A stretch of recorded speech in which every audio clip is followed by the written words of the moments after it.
Well, hello there. Made a short video segment for you to describe how we make particle diagrams for our study of kinematics.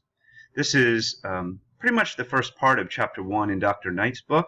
It's also something you may recognize having done in Physics 1. If you were in one of our classes last year here, I know physicsclassroom.com describes them as Oildrop diagrams. It's actually a nice little visual because if you can imagine you have an oil leak in your car and maybe it's dripping once every second, it's kind of imagining what kind of drops would be left behind as your car moved.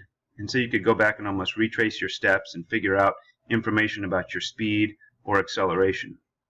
So I've got a situation here that you see on the screen, a car that's cruising at a steady speed for a while and then steadily slows down. So what we want to do is draw what these oil drops would look like if they were left behind. Now there's no one magic number of drops that you have to draw or a certain spacing, or even in this case it doesn't give a direction. So I tend to work left to right, just that's how I write, that's how I read, and so I'll make a good representative number of dots here starting from the left.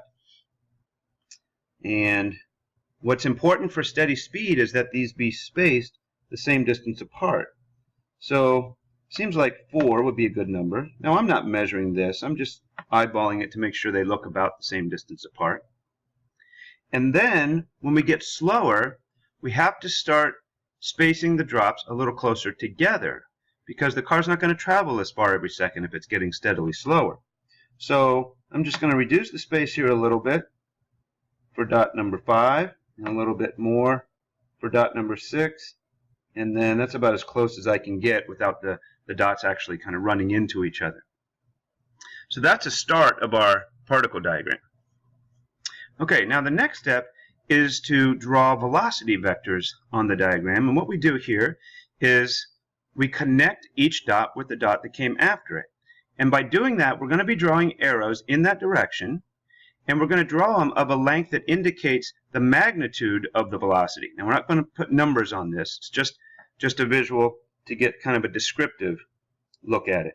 So if we connect dot 1 with dot 2, we'll call that our first velocity, v1. So it's got a length to indicate its magnitude, and we of course see its direction. And then because the spacing is the same, we can see that v2 and v3 are identical to v1. So that's a way of indicating a steady velocity. And if we connect these drops that are getting closer together, then they're naturally going to be getting shorter. So v4 is a little shorter, and then v5 shorter yet. v6 I can barely fit, but there it is. So that's a nice way of sort of forcing your vectors to be an appropriate length. And then I'll use a third color here to indicate acceleration vectors. Now, when something's cruising at a steady speed, it doesn't have any acceleration. So those first 3 velocity vectors there we can see are the same length. So what I do there is I just write a equals 0. And that's a way of saying there is no acceleration during this part. But clearly there's an acceleration during the next part. One of the most important things to indicate is what is the direction of the acceleration. And here's a very important rule of thumb. You might want to write this on your thumb. When you're getting faster, then your acceleration vector will match the direction of your velocity vector. But if, as we are here, getting slower, then your acceleration vector has to be opposite the direction of the velocity vector.